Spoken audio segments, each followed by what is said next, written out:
What's going on, everybody? Happy Friday. Hope everyone's doing good. Decided I was going to do a quick video on how I do my ribs in my Traeger, my pellet grill. So, first thing you want to do, obviously, is pick out a rack of ribs. This is a really, you can see, it's a really thick rack of ribs. That's a good thing to look for at the grocery store. Just buy if they're single wrapped ribs like this, just look for the most expensive one, because the thicker that it is, the better they're going to be. And then second of all, you want to look for the marbling or the intermuscular fat. Like this one's pretty good. You can see it all through here and through here. That's going to make for a juicier rib. So put this camera back where you can see. All right, so I always start, this is some lean meat that a lot of times comes on them if they're thick. You can leave this or you could take it off. I choose to take it off because I don't want a dry bite, because that meat is going to dry out.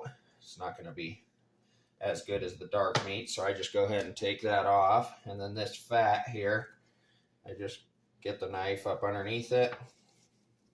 And there's actually some silver skin in here, so... And then you could just use the tip of your knife, just like that, to go ahead and get rid of that.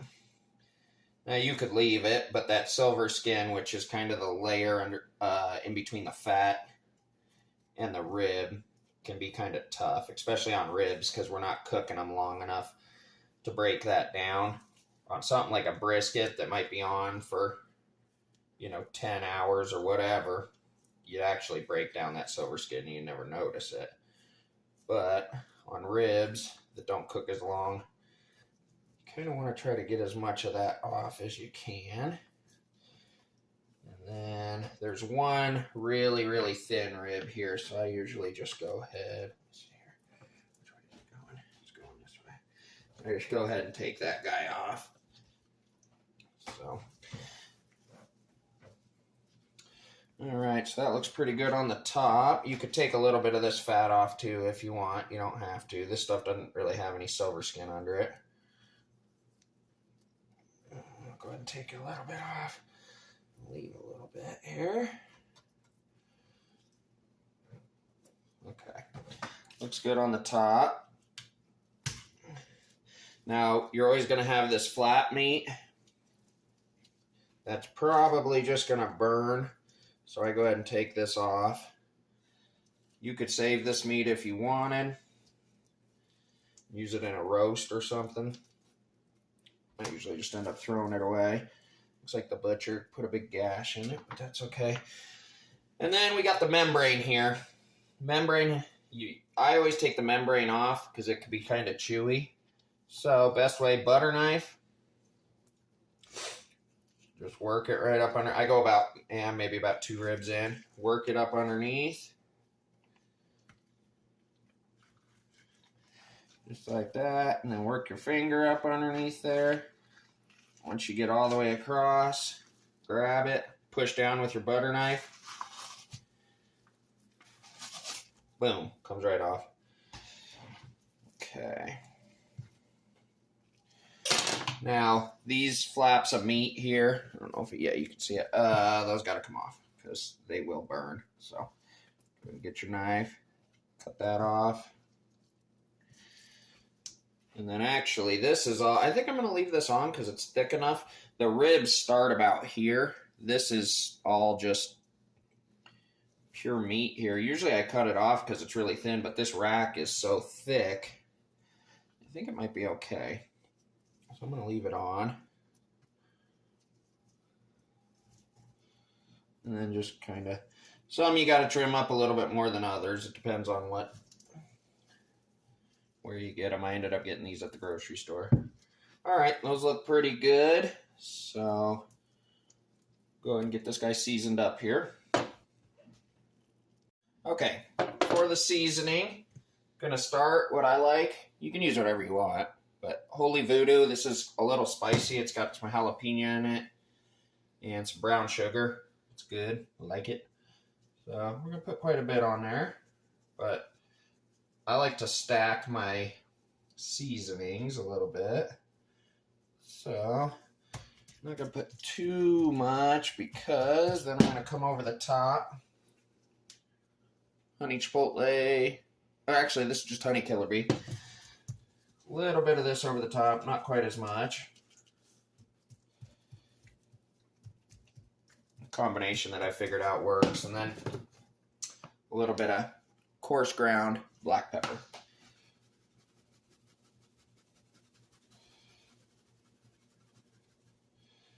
That looks pretty good to me. Go ahead and pat it in, so try to keep the seasoning from falling off right when I flip it here. A little bit, not much.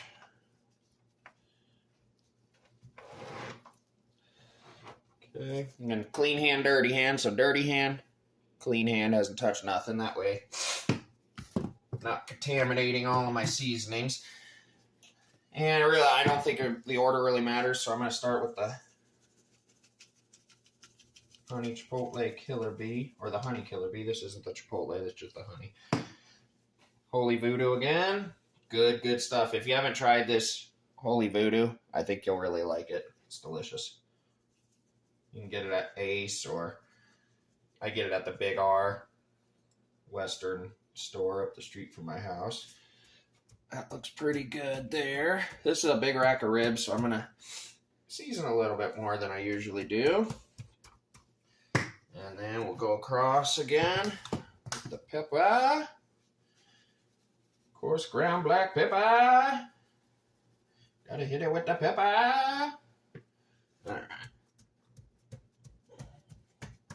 Pat it in. Look at it. Looking good. More over here on the edges. Alright, now that I'm done with the bottles, I can use my other hand. And then I'll just go ahead and try to get as much of that seasoning off the board. Little black belt tip right there. You see how I do that? See how I do it? Black belt. Alright, throw these puppies on the smoker. Okay, the Traeger is actually warming up. I just like to throw my ribs on right away. You can see how much smoke's coming out of there. Well, kind of. That's all good smoke. So I just throw them on right away. I'm going to rock these at 275. I've got the thicker end over this way because it's going to be a little hotter. And let them boys ride. Maybe about 2 hours, 2.5 hours. We'll check it every now and again and spray it with apple cider vinegar if we need. Look at those things glistening, shining like a diamond in a goat's ass. Look at it. Woo! All right, we'll be back. Okay, we've been rocking 275 for, let's see, what time is it? I put them on at 1:15. It's 2:30, so about an hour and 15 minutes. So let's take a peek. Ooh, they're looking pretty good. Getting some pretty good color on them. This is where we want to look. So now you can see there's some moisture on the surface here, so we're looking all right. But you get down here, and you can see how it's starting to dry out. It's really not too bad yet. But what we're going to go ahead and do, we've got our apple cider vinegar here. And actually, this bottle I ended up buying for my apple cider vinegar because I used to use a bottle that looked exactly the same as the bottle that I used for Lysol for cleaning my kitchen. And I had a bottle of apple cider vinegar and a bottle of Lysol, but it was in the same spray bottle, same brand spray bottle. And one time I accidentally grabbed the Lysol instead of the apple cider vinegar, and I sprayed my ribs with it. And it was lame. It sucked. So, little black belt tip for you. Get you a different looking bottle for your apple cider vinegar so that you don't spray your ribs with Lysol. So we're just going to spray it, get the surface wet, bang, bang, bang, bang, bang. Spray it all around, get a little bit of steam, get a little bit of moisture in there, and we'll come back maybe in about a half an hour, see how they're looking. Okay, it's been about 3 hours at 275, and I had rotated these. I actually sprayed these maybe about 30 minutes ago, but look at that. Nice color. I mean, for Traeger ribs, it's a nice color.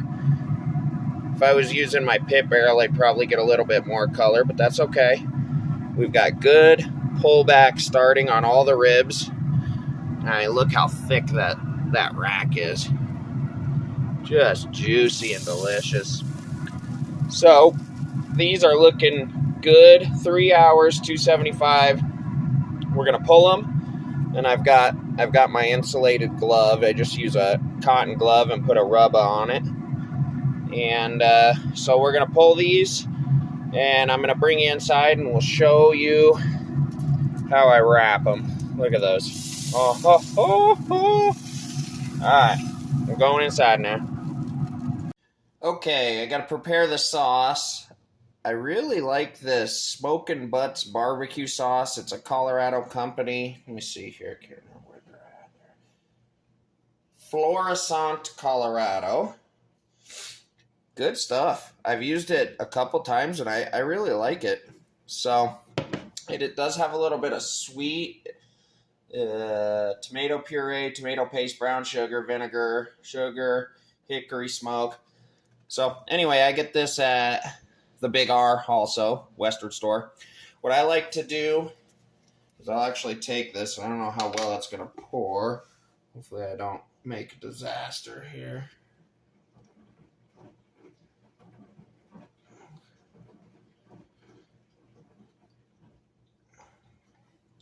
That's probably enough. And then I go ahead and take just some apple cider vinegar. And what I'm looking to do is basically, this is a little thick. So I usually add just a little bit of the apple cider vinegar. You could probably tell. And I'm looking for a thinner, what would that do? What would that? I'm looking for a term. Thinner viscosity. I'm looking for a thinner viscosity that's gonna do a little bit better for me. And this is not working out. This cap, look at this cap is just spinning. I'm gonna have to bring you guys back. I'm having technical difficulties. Okay, it turns out it wasn't the cap, it was the bottle. But I went ahead and mixed it, or I've poured it together. I switched the bottle, and see if I can show you. This is some, see that viscosity level I'm looking for there? See the drip on it? That's what you're looking for. Give it a taste. That's good. That's where we at. Okay. All right, now we got to wrap. All right, so we're going to get some heavy-duty tin foil. You're going to want to double it up. That way the bones can't poke through.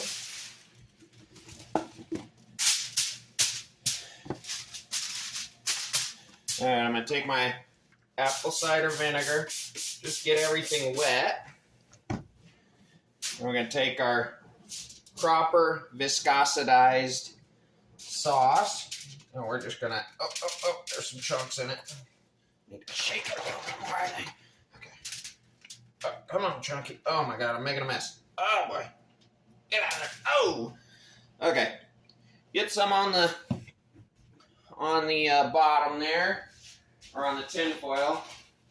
Now we're going to take our rack, and I like to just spray. See, this is all just weird stuff I do. I don't know if it helps. Lay it meat down in your sauce.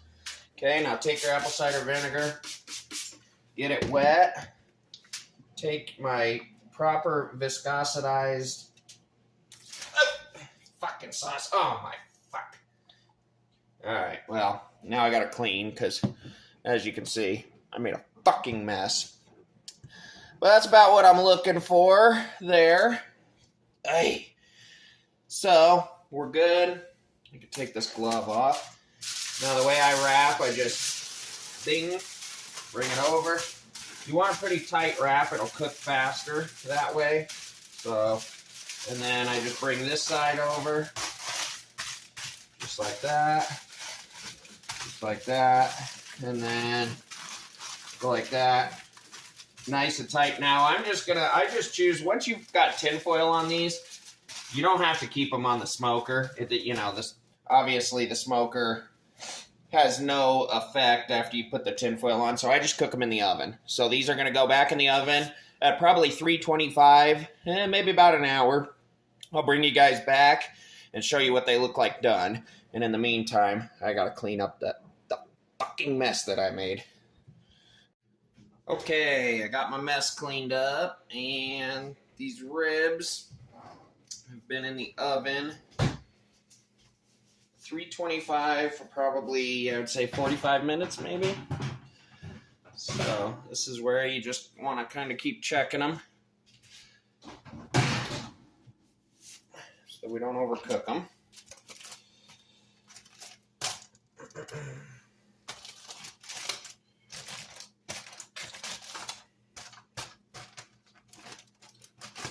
Oh, those are looking pretty good.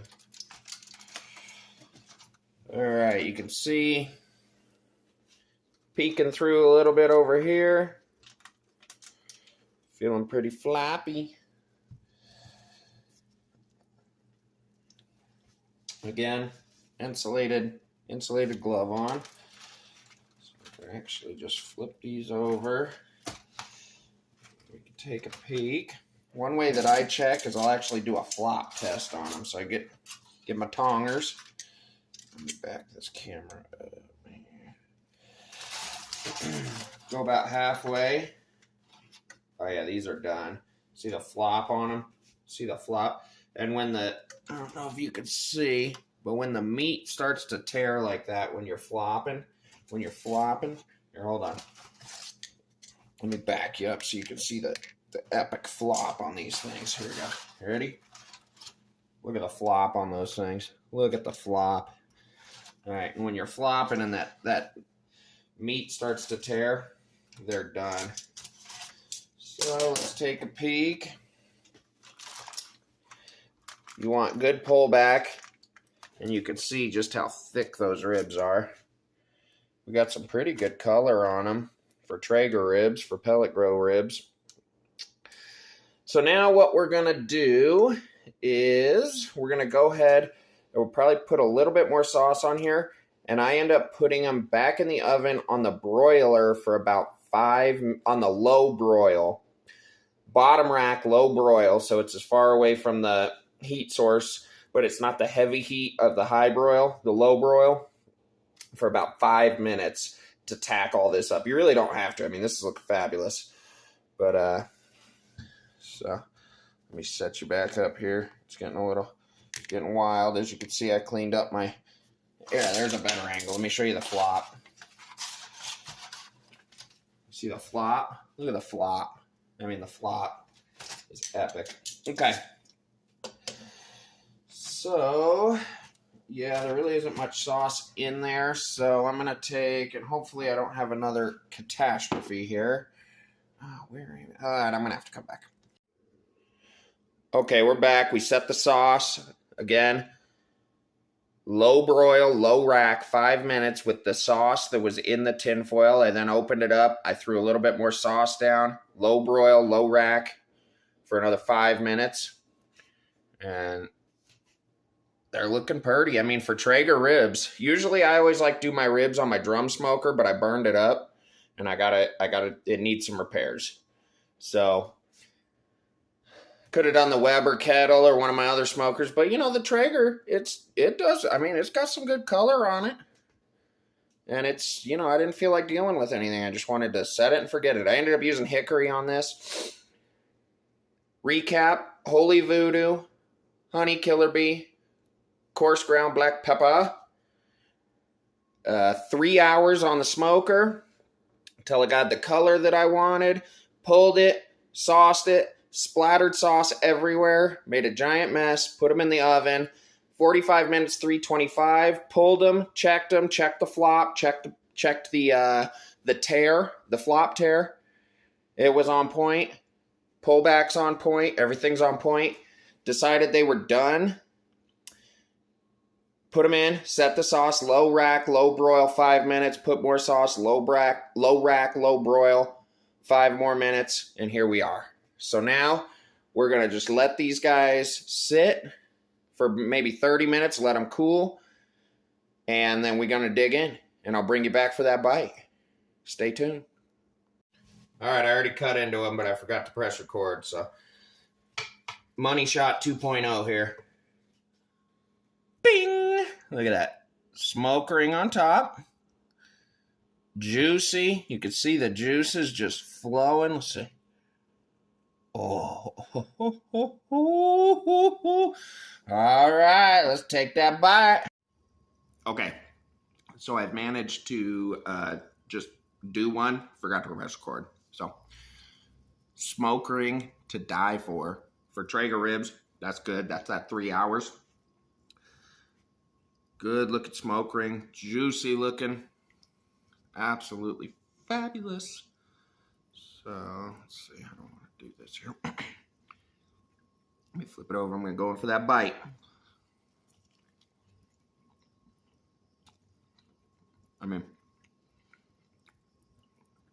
So, yeah. Bite straight to the bone, but it doesn't fall off. Right? You don't want it falling off. You want it biting straight to the bone like that. And that's such a good rib. Woo! That is so good. That's up there with some of the best ribs I've ever made. By the way, I don't know why that barbecue sauce was chunky like that.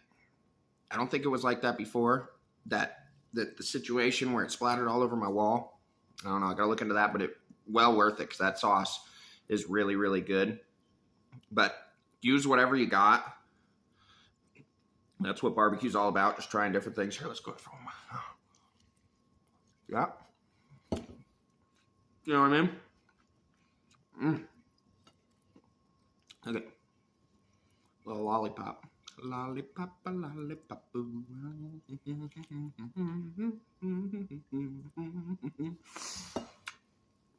Very good. All right. Hope everyone has a good weekend. See you later.